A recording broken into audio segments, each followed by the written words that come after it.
ನಾವು ಮಾಡಿರುವಂಥ ಮಟನ್ ಸಾಂಬಾರು ಗಟ್ಟಿಯಾಗಿರಬಾರ್ದು ಮತ್ತು ತುಂಬ ರುಚಿಯಾಗಿರಬೇಕು ಅಂದರೆ ಖಂಡಿತ ಈ ರೀತಿ ಮಟನ್ ಸಾಂಬಾರನ್ನ ಒಂದು ಸಲ ಟ್ರೈ ಮಾಡಿ. ತುಂಬ ರುಚಿಯಾಗಿರುತ್ತೆ ಮತ್ತು ಜಾಸ್ತಿ ಜಿಡ್ಡು ಕೂಡ ಇರಲ್ಲ. ಇವಾಗ ಯಾವ ರೀತಿ ಮಾಡೋದು ಅಂತ ನೋಡೋಣ. ಇನ್ನೂ ನನ್ನ ಚಾನಲ್ನ ಸಬ್ಸ್ಕ್ರೈಬ್ ಮಾಡಿಲ್ಲ ಅಂದರೆ ಪ್ಲೀಸ್ ಸಬ್ಸ್ಕ್ರೈಬ್ ಮಾಡಿಕೊಂಡು ನೋಡಿ. ಮೊದಲು ಇವತ್ತಿನ ಮಟನ್ ಸಾಂಬಾರು ಮಾಡೋದಕ್ಕೆ ನಾನು ಮಟನ್ನ ತೊಗೊಂಡಿದ್ದೀನಿ. 1 kg ಆಗೋಷ್ಟು ಮಟನ್ನ ಚೆನ್ನಾಗಿ ತೊಳ್ಕೊಂಡು ಸ್ವಲ್ಪನೂ ನೀರಿಲ್ಲದಂಗೆ ಹಿಂಡಿ ತೊಗೊಂಡಿದ್ದೀನಿ. ಇವಾಗ ಇದನ್ನು ಸೈಡ್ಗೆ ಇಟ್ಕೊಡೋಣ. ಇವಾಗ ಮಟನ್ ಸಾಂಬಾರಿಗೆ ಸ್ವಲ್ಪ ಮಸಾಲೆನ ರುಬ್ಕೊಳ್ಳೋಣ. ಮಸಾಲೆನ ರುಬ್ಕೊಳ್ಳೋದಕ್ಕೆ ಒಂದು ಮಿಕ್ಸಿ ಜಾರ್ಗೆ ಈರುಳ್ಳಿ ಹಾಕಿದ್ದೀನಿ. ಈರುಳ್ಳಿ ಬಂದು 3 ಈರುಳ್ಳಿನ ಸೇರಿಸಿದ್ದೀನಿ. ಈರುಳ್ಳಿ ಮೀಡಿಯಮ್ ಸೈಜ್ನ ಹಾಕಿದ್ದೀನಿ. ಹಾಗೆ 3 ಗೆಂಡೆ ಬೆಳ್ಳುಳ್ಳಿನ ನೀವು ಸಿಪ್ಪೆ ಬಿಡಿಸಿ ಕೂಡ ಹಾಕ್ಕೋಬೋದು. ಸ್ವಲ್ಪ ಶುಂಠಿ, 2 ಲವಂಗ, ಸ್ವಲ್ಪ ಚಕ್ಕೆ, ಹಾಗೆ ಒಂದು ಹಿಡಿ ಆಗೋಷ್ಟು ಕೊತ್ತಂಬರಿ ಸೊಪ್ಪು. ಇದನ್ನು ರುಬ್ಕೊಳ್ಳೋಣ. ಇದನ್ನು ರುಬ್ಕೊಳ್ಳೋಕ್ಕೆ ಸ್ವಲ್ಪ ನೀರನ್ನು ಹಾಕಿ ರುಬ್ಕೊಳ್ಳೋಣ. ಈ ಮಸಾಲೆನ ಸಣ್ಣದಾಗಿ ರುಬ್ಕೋಬೇಕು. ಇವಾಗ ಸಾಂಬಾರು ಮಾಡ್ಕೊಳ್ಳೋದಕ್ಕೆ ಗ್ಯಾಸ್ ಆನ್ ಮಾಡಿ ಒಂದು ಕುಕ್ಕರ್ ಇಟ್ಟು ಸ್ವಲ್ಪ ಎಣ್ಣೆ ಹಾಕಿ ಆವಾಗಲೇ ರುಬ್ಕೊಂಡಿರುವಂಥ ಗ್ರೀನ್ ಮಸಾಲೆನ ಸೇರಿಸಿದ್ದೀನಿ ಮತ್ತು 2 ಚಿಟಿಕೆ ಅರಿಶಿನ ಪುಡಿನ ಸೇರಿಸ್ಕೊಳ್ಳಿ. ಈ ಮಸಾಲೆನ ಚೆನ್ನಾಗಿ ಫ್ರೈ ಮಾಡ್ಕೋಬೇಕು. ಇದನ್ನು ಚೆನ್ನಾಗಿ ಅಂದರೆ ಎಣ್ಣೆ ಬಿಟ್ಕೊಳ್ಳೋ ತನಕ ಚೆನ್ನಾಗಿ ಫ್ರೈ ಮಾಡ್ಕೋಬೇಕು. ಇವಾಗ 2ರಿಂದ 3 ನಿಮಿಷ ಫ್ರೈ ಮಾಡ್ಕೊಂಡಿದ್ದೀನಿ. ನೋಡಿ, ಆವಾಗಲೇ ನಾವು ನೀಟಾಗಿ ತೊಳೆದಿಟ್ಟಿರೋ ನೀರಲ್ಲಿ ಹಿಂಡಿ ಇಟ್ಟಿದ್ದ ಮಟನ್ನ ಸೇರಿಸ್ಕೊಳ್ಳೋಣ. ಮಟನ್ನ ಸೇರಿಸಿಲ್ಲ, ಹಾಗೆ ಇಟ್ಕೊಂಡಿದ್ದೀನಿ. ಎಲ್ಲ ಮಟನ್ನು ಸೇರಿಸಿದ್ದೀನಿ.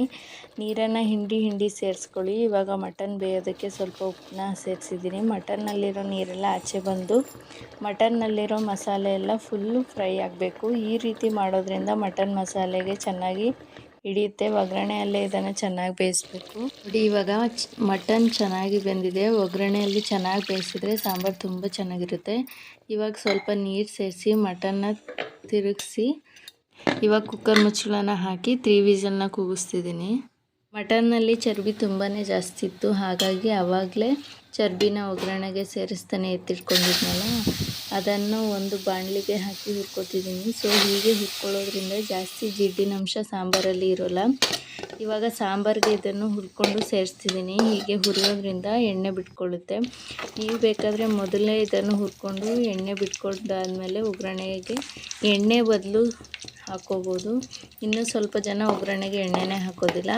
ನಾವು ಜಾಸ್ತಿ ಎಣ್ಣೆ ತಿನ್ನೋಲ್ಲ, ಹಾಗಾಗಿ ನಾನು ಈ ಥರ ಮಾಡ್ತಿದ್ದೀನಿ. ನೀವು ಬೇಕಾದರೆ ಹುರಿದೇನೆ ಹಾಗೆ ಸೇರಿಸ್ಕೋಬೋದು. ಜಾಸ್ತಿ ಎಣ್ಣೆ ತಿಂದಿರೋರು ಈ ಥರ ಹುರಿದು ಸೇರಿಸ್ಕೋಬಹುದು. ನೋಡಿ ಇವಾಗ ಎಷ್ಟೊಂದು ಎಣ್ಣೆ ಬಿಟ್ಟಿದೆ ಅಂತ.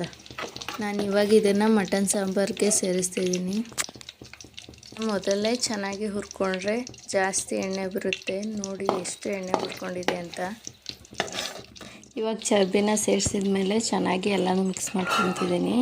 ಸೊ ಮಟನ್ನು ಕೂಡ 3 ವಿಷಲ್ ಹೊಡ್ಸಿದ್ದೀನಲ್ಲ, ಚೆನ್ನಾಗಿ ಬೆಂದಿದೆ. ಇವಾಗ ಸ್ಪೂನ್ ಅಷ್ಟು ಖಾರದ ಪುಡಿ, 1 ಸ್ಪೂನ್ ಸಾಂಬಾರು ಪುಡಿನ ಹಾಕ್ತಿದ್ದೀನಿ. ನೀವು ಖಾರ ನೋಡ್ಕೊಂಡು ಸೇರಿಸ್ಕೊಳ್ಳಿ. ಇವಾಗಲೇ ಖಾರದ ಪುಡಿನ ಸೇರಿಸಿದ್ರೆ ಮಟನ್ಗೆ ಚೆನ್ನಾಗಿ ಇಟ್ಕೊಳ್ಳುತ್ತೆ.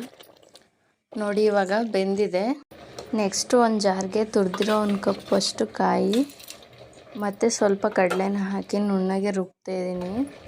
ತರಿಯಾಗಿ ರುಬ್ಬಿದರೆ ಸಾಂಬಾರು ಚೆನ್ನಾಗಿರಲ್ಲ. ಆದಷ್ಟು ನೀವು ನುಣ್ಣಗೆ ರುಬ್ಕೊಳ್ಳಿ.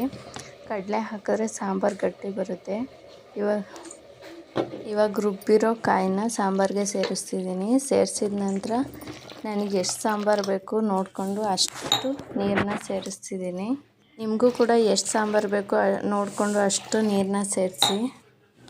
ಸೊ ನೀರನ್ನ ಸೇರಿಸಿದ ಮೇಲೆ ನನಗೆ ಉಪ್ಪು ಖಾರ ಸ್ವಲ್ಪ ಕಡಿಮೆ ಇದೆ ಅಂತ ಅನ್ನಿಸ್ತು. ಅದಕ್ಕೆ ಸ್ವಲ್ಪ ಉಪ್ಪು ಖಾರನ ಸೇರಿಸ್ತಿದ್ದೀನಿ. ಸೇರಿಸಾದ್ಮೇಲೆ ಮತ್ತೆ ಮುಚ್ಚಳ ಮುಚ್ಚಿ 1 ವಿಷಲ್ನ ಹೊಡಿಸ್ತಿದ್ದೀನಿ. ನೋಡಿ ಇವಾಗ ಮಟನ್ ಸಾಂಬಾರು ಚೆನ್ನಾಗಿದೆ. ಈ ಥರ ಮಟನ್ ಸಾಂಬಾರು ಮಾಡಿದ್ರೆ ತುಂಬಾ ರುಚಿಯಾಗಿರುತ್ತೆ. ನೀವು ಒಂದು ಸಲ ಟ್ರೈ ಮಾಡಿ.